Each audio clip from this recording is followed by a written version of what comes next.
Hai hai hai. Assalamualaikum warahmatullahi wabarakatuh. Apa kabar hari ini anak-anak? Ibu Ella harap kalian dalam keadaan baik dan sehat dan tentunya bersemangat untuk belajar dengan Bu Ella. Hari ini kita akan belajar tematik tema 1 hidup rukun, subtema 1 hidup rukun di rumah, pembelajaran 1. Mari kita belajar bersama-sama. Coba kalian perhatikan gambar berikut. Gambar berikut ada 4 gambar yang menunjukkan antara hidup rukun. Gambar yang pertama adalah gambar ketika Udin dan Edo saling berbagi makanan. Gambar yang kedua adalah gambar Udin hidup rukun dengan kakaknya dengan cara belajar bersama. Lalu gambar yang ketiga menunjukkan hidup rukun antara Udin dan Edo saat bermain. Gambar yang keempat ini menunjukkan tentang gotong royong yang mencerminkan hidup rukun dalam masyarakat. Jadi nanti ada 4 subtema yang akan kita pelajari di tema 1 ini. Kita lanjut ke pembelajaran 1. Udin mempunyai kakak perempuan bernama Mutiara. Udin dan Mutiara selalu menjaga kerukunan di rumah. Ayah dan ibu menyayangi Mutiara dan Udin. Nah, kita baca ya. Suatu hari, ayah membawakan buah tangan untuk Mutiara dan Udin. Mutiara mendapatkan buku cerita. Udin mendapatkan mainan.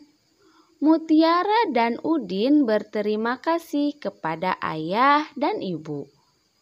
Mutiara dan Udin tidak saling berebut oleh-oleh. Ayah dan ibu bahagia melihat buah hati mereka selalu rukun. Ini adalah bacaan yang menunjukkan ayah dan ibu menyayangi Mutiara dan Udin. Jadi di sini ayah membawakan buah tangan untuk Mutiara dan Udin. Adakah kata-kata yang dalam bacaan tadi yang kalian tidak tahu artinya? Ada tidak ada? Nah, tadi ada kata buah tangan dan buah hati. Apakah tangan dan hati kita punya buah? Seperti pepaya, apel mungkin? Bukan itu maksudnya ya anak-anak. Buah tangan dan buah hati itu adalah sebuah ungkapan. Lalu ungkapan itu artinya apa ya? Ungkapan adalah gabungan kata yang memiliki arti berbeda dengan kata asalnya. Jadi ungkapan itu memiliki arti ya. Jadi setiap ungkapan ada artinya. Nah, ungkapan tadi ada buah tangan. Bukan artinya buah kita bertangan ya. Tangan kita berbuah, tetapi arti dari buah tangan adalah oleh. Lalu ada kata buah hati. Buah hati itu bukan buah hati kita yang ada buahnya, tetapi buah hati itu adalah anak atau anak kesayangan. Begitu ya. Nah, jadi ungkapan itu adalah ada artinya. Lihat di sini. Ibu Ella punya contoh kalimat yang di dalamnya ada kata ungkapannya.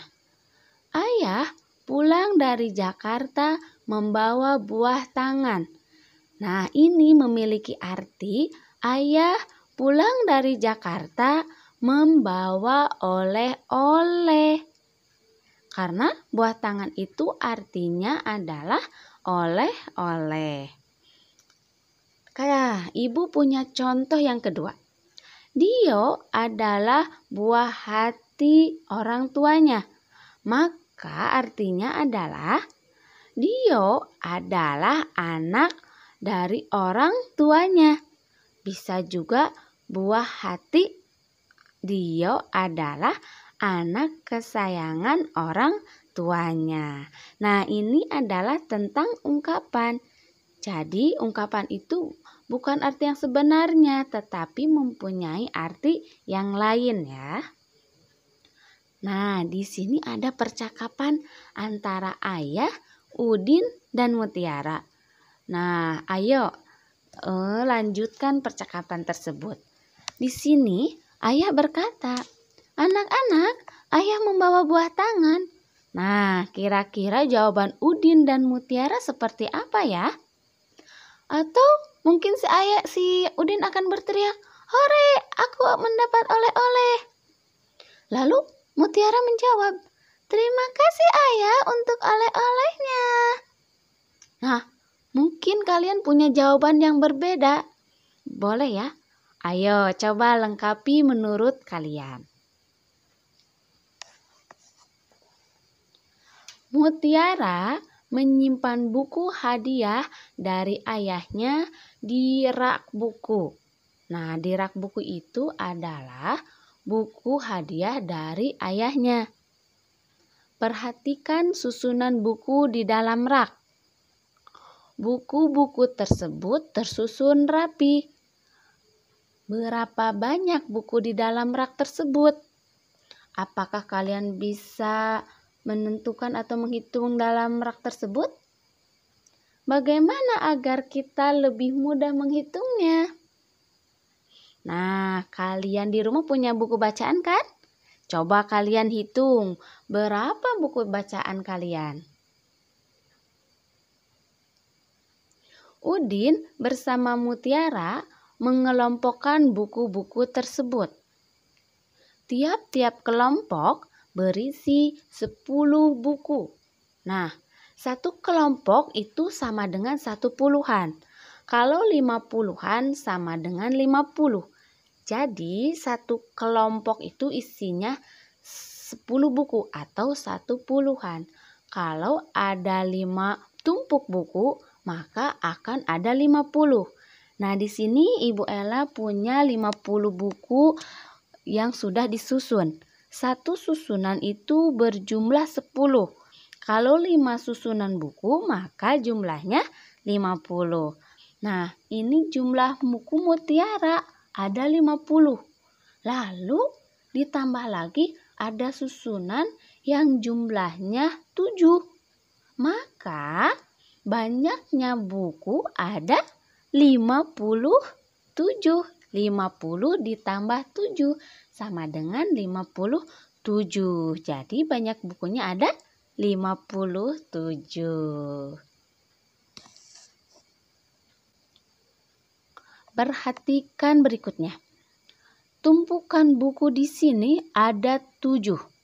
Ingat, satu tumpukan itu isinya ada 10. Karena ada 7 tumpukan, maka jumlah buku di sini ada 70. Lalu ada tumpukan lagi yang isinya yang hanya 7. Maka jika dijumlahkan menjadi 70-an sama dengan 70. Ditambah 7, maka banyak bukunya ada 77. Sekarang perhatikan kembali buku-buku di dalam rak. Buku-buku dalam rak dapat dikelompokkan sebagai berikut. Ini Ibu Ella menyusunnya menjadi 10 kelompok. Satu kelompok buku itu isinya 10. Maka kalau 10 kelompok, maka jumlahnya ada 100. Dari mana Bu Ella 100? Yuk kita coba jumlahkan. Ini 10. Ditambah 10, 20. Ditambah 10 lagi, 30. Ditambah 10 lagi 40. Tambah 10 lagi 50. Tambah 10 60. Tambah 10 70. Tambah 10 80. Tambah 10 lagi 90. Dan tambah 10 lagi 100. Maka satu kelompok ini jumlahnya ada 100. Ternyata ada 10 tumpukan buku, artinya rak buku berisi 100 buku. Amatilah gambar berikut ini. Nah, di sini ada gambar kubus. Satu kubus itu dianggap satuan. Kalau ada yang panjang seperti ini, kubus satuannya berjumlah 10. Digambarkan menjadi satu kubus puluhan. Jadi kalau kubusnya hanya satu, itu disebut satu kubus satuan. Dan jika kubusnya ada 10, maka dianggap satu kubus puluhan. Nah, perhatikan di sini. Ini adalah kubus puluhan.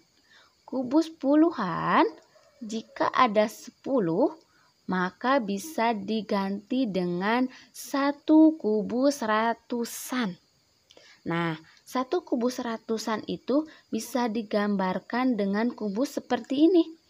Nah, kalau ini tadi satuan, ini puluhan, maka ini disebut seratusan. Nah, sekarang kita lihat berikutnya. Kalau kubus di bawah ini ada berapa ya?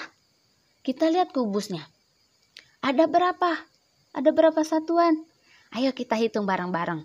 1, 2, 3, 4, 5, 6, 7, 8. Maka kubus ini ada 8 satuan. Kalau kubus di bawah ini ada berapa ya? Nah, satu deret tadi kita ingat ya, kubus satu deret begini isinya ada 10. Kita hitung 1, 2, 3, 4, 5, 6, 7, 8, 9, 10. Kalau satu kelompok ini ada 10 kubus, maka kalau ada 2 berarti jumlahnya 20 kubus. Nah, sekarang kalau kubus yang ini ada berapa ya? Ini adalah kubus ratusan. Kalau ada 1 berarti jumlahnya 100. Sekarang kalau ada 2, maka jumlahnya jadi 200. Yuk, kita ke latihan supaya kita memahami dan bisa. Jadi, kalau ada 1 kubus ratusan, maka nilainya ada 100. Lalu di sini ada 3 kubus puluhan, maka nilainya 30. Di sini ada 8 kubus satuan, maka nilainya adalah 8. Jika digabungkan dengan banyaknya kubus ada 138. Maka ditulisnya seperti ini. 138. Tetapi cara membacanya 138. Jadi cara membacanya 138.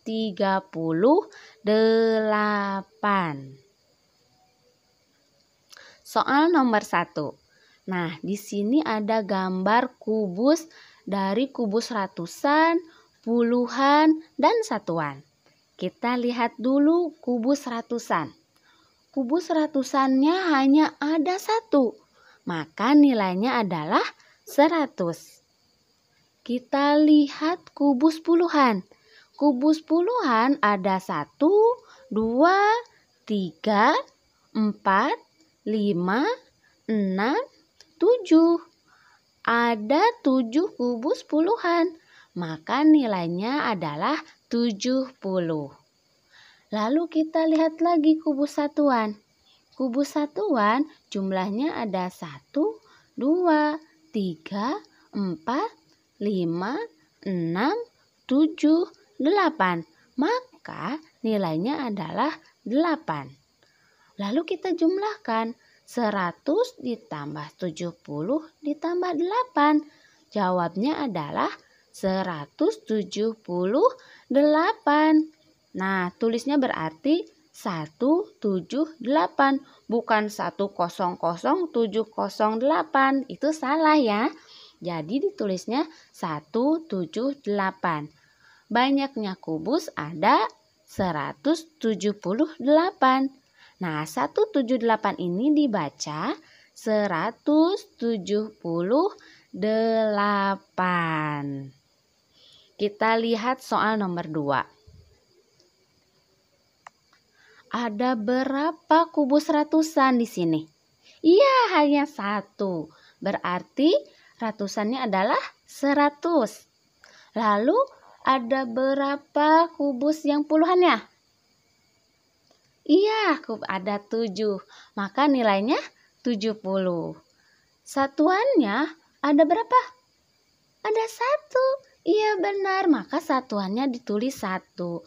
Sekarang 100 ditambah 70 ditambah 1 sama dengan 171. Nah, banyaknya kubus ada 171. Dibaca. Nah, kalau dibaca harus membaca dengan benar. Jangan 171 ya. Tetapi membacanya 171. Nah, mudah kan ya anak-anak ya? Cara gemar membaca buku. Ia membaca berbagai jenis buku anak. Ada buku cerita anak, ada buku pengetahuan, ada juga buku nyanyian. Nah, dalam buku nyanyiannya Mutiara terdapat lagu Perama dan Sopan, ciptaan Pak Dal. Nah, di sini ada lagunya. Bukannya congkak, bukannya sombong, yang disayangi handai dan taulan, hanya anak yang tak pernah bohong, rajin bekerja, peramah dan sopan. Nah, dalam buku nyanyian Mutiara ada lagu ini. Lagu Peramah dan Sopan ini ada yang dinyanyikan pendek dan ada yang dinyanyikan panjang. Ya, ada yang dinyanyikan pendek tetapi ada juga yang dinyanyikan panjang. Nah, sekarang kita akan mencari tahu mana saja yang dinyanyikan pendek dan mana saja yang dinyanyikan panjang. Nah, untuk mempelajari tentang panjang dan pendek nada pada lagu, kita lihat ya. Kita akan memberikan tanda titik pada bagian yang dinyanyikan pendek. Sedangkan untuk yang dinyanyikan panjang, kita akan berikan tanda garis. Nah, ini syairnya ya. Kita lihat syair yang pertama. Bukannya congkak. Nah, berarti kita sama-sama tahu. Yang pertama, bukannya. Bukannya. Berarti itu cepat. Berarti nyanyikan pendek. Berarti tandanya lingkaran. Lalu, bukannya congkak. Berarti congkaknya dinyanyikan panjang. Berarti tandanya adalah garis. Sekarang kita lihat bawahnya. Bukannya sombong. Nah, ini hampir sama dengan yang di atas. Bukannya itu juga dinyanyikan pendek. Maka kita beri tanda titik ya. Di sini ibu membuatnya lingkaran biar kelihatan ya. Lalu sombongnya itu dinyanyikan panjang ya. Nah, untuk baris yang ketiga dan selanjutnya, ayo kalian lengkapi di buku tematik halaman 6. Gitu anak-anak, untuk pembelajaran kita hari ini di tematik tema 1, subtema 1, pembelajaran 1. Semoga video pembelajaran ini bermanfaat bagi kalian semua untuk kalian belajar dari rumah kalian masing-masing. Selamat mengerjakan dan kirim tugasnya ke ibu ya. Dan jaga kesehatan kalian. Tetap semangat belajar meskipun di rumah, selalu berdoa. Sampai jumpa besok. Assalamualaikum warahmatullahi wabarakatuh.